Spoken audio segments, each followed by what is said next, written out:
climb in an indoor facility, you will need to learn how to climb routes. Routes are labeled with colored tags, and the start holds always have a V tag on them.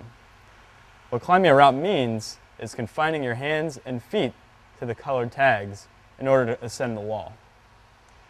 I'll demonstrate how to climb this route. I'm going to start on the V tagged holds on this route. First, I want to look and observe the route so I can see the movements before I get on the wall. My next hold is there, followed by another move to the lower yellow hold, and then a long high move way up. I'm going to start by placing my feet on the foothold underneath the start holds.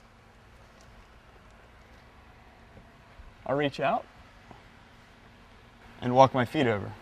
I have to match on this hold, and then move left again